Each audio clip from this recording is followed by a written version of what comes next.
السلام علیکم۔ تمہاری بیوی دن بھر کرتی ہی کیا ہے؟ ہر کام کے لیے تو ملازمہ ہے۔ دن بھر کے 3 کام بھی اس سے ٹھیک سے نہیں ہوتے۔ روز روز ایسے ہی جملے سن سن کر مجھے اپنی بیوی سائرہ کے ہر کام میں نقص ہی نظر آتے تھے۔ ایک دن تو اس سے جھگڑا ایسا بڑھا کہ میں نے اس سے 4 ماہ کا بیٹا چھین لیا اور اسے میکے چھوڑ آیا۔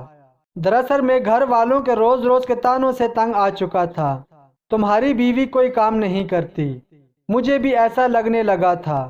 آخر تم کیا کرتی ہو؟ سارا دن برتن، کپڑے، گھر کی صفائی تو کام کرنے والی کر جاتی ہے، تم لیٹی ہی رہتی ہو۔ اس کے جانے کے بعد آج میری پہلی رات کا آغاز تھا۔ میرے پہلو میں کوئی مجھے اپنی شرارتوں سے ہنسانے والا نہیں تھا۔ بیٹا ضرور تھا جسے میں نے ابھی ابھی فیڈر دے کر سلایا تھا۔ آپ سمجھے نہیں، دودھ پلانے سے لے کر بچے کو سلانے تک مجھے کیا کیا کرنا پڑا۔ میں تفصیل میں جانا چاہتا ہوں۔ میں اٹھا اور کچن میں گیا۔ فیڈر کو صابن سے دھو کر میں نے چولہے پر پانی چڑھایا، پھر دودھ بنانے کے لیے پانی نیم گرم کیا اور اس میں پاؤڈر ڈالا۔ تب کہیں جا کر ایک فیڈر تیار ہوا۔ دودھ پلانے کے بعد میں اسے کندھے سے لگا کر تھپکتا رہا تاکہ دودھ ہضم ہو سکے۔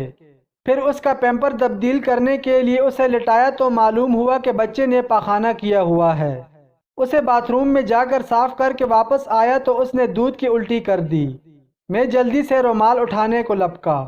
خیر، اس کو پیمپر دوبارہ لگایا اور بازو میں جھلا کر سلانے لگا۔ دودھ ابال کر اسے ٹھنڈا کیا اور فریج میں رکھ دیا۔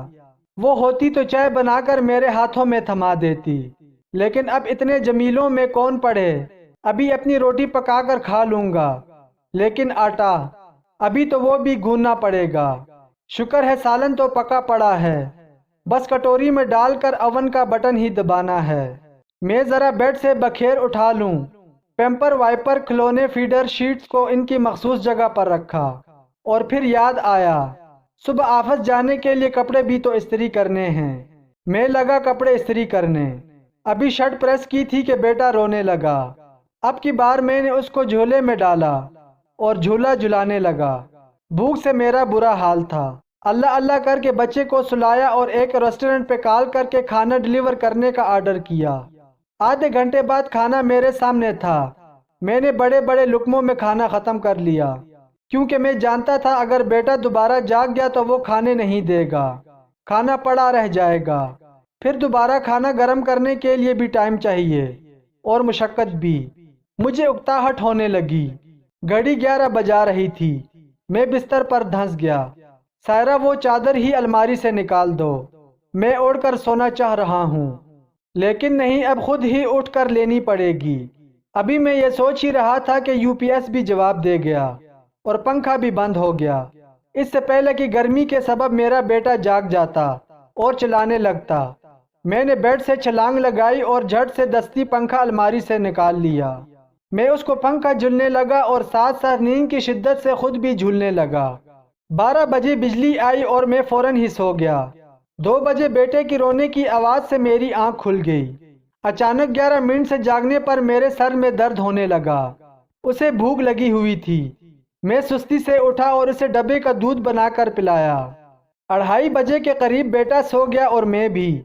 اس کے بعد بیٹا کب جاگا اور کب تک روتا رہا مجھے معلوم نہیں۔ البتہ جب صبح 8 بجے آنکھ کھلی تو وہ رو رہا تھا۔ اس کے پیمپر سے مواد نکل کر بیڈ شیٹ میں جذب ہو رہا تھا۔ جلدی سے اٹھا، پیمپر تبدیل کیا، دودھ پلایا، بیڈ شیٹ کو دھویا اور ایک دھلی ہوئی بیڈ شیٹ بچھائی۔ 9:15 ہو چکے تھے۔ ناشتے میں جو میں دہی کھاتا تھا وہ سائرہ گھر میں بنا لیتی تھی، پتہ نہیں کس پہر بناتی تھی۔ میں نے چائے بنانے کی غرض سے برتن میں دودھ انڈیلا اور سوچنے لگا کون سا وقت تھا جب سائرہ مصروف نہیں ہوتی تھی، میری خدمت میں بھی کوئی کمی نہیں آنے دی۔ اسے وہی 3 کام تو نہ تھے جن کے لیے میں نے نوکرانی رکھ کر دی تھی۔ ایک بچے کو سنبھالنا ہی کافی تھا، اس کو تھکن سے چور کرنے کے لیے، لیکن وہ مجھے وقت پر کھانا دیتی۔ میں تھک جاتا تو مجھے دباتی، میں اداس ہوتا تو مجھے ہنساتی اور میری دلجوئی کرتی۔ میں کاروباری معاملات میں کشمکش میں پڑ جاتا تو میرا حوصلہ باندھتی۔ میں سوچوں میں گم تھا، دودھ ابل کر شیلف پر آ چکا تھا۔ میں آہستہ آہستہ شیلف پر کپڑا لگانے لگا۔ تم کرتی کیا ہو سارا دن؟ وہاں تمہارے جسم میں کیوں درد کرنے لگا؟ کون سا پہاڑ ڈھایا ہے تم نے؟ اور وہ پہلو بدل لیتی۔ شاید میری طنزیہ جملوں میں آنسو بہاتی ہوگی تو میں ٹھہرا ایک ظالم انسان جس نے اس کی پرواہ نہیں کی۔ کبھی کچھ دیر بعد خود ہی سائڈ بدل کر میرے چہرے پر جھک جاتی۔ آئی لو یو۔ اس کا میٹھا سا انداز میرے سارے غصے کو ختم کر دیتا۔ میرے چہرے پر مسکان لے آتا تو میں جواباً مسکرا دیتا، اور وہ اصرار کرنے لگتی، نہیں آپ آئی لو یو ٹو بولیں۔ مجھے اس کی شرارتیں یاد آنے لگیں۔ رات کے پہر اگر اسے ڈر لگتا تو زور سے میرا ہاتھ تھام لیتی۔ میں جھنجھلا سا جاتا کیونکہ مجھے ایسے سونے کی عادت نہ تھی۔ میں کہتا سائرہ مجھے یوں نیند نہیں آتی تو میرے بازو کو اپنا تکیہ بنا لیتی۔ کہتی مجھے تو یوں ہی پرسکون نیند آتی ہے۔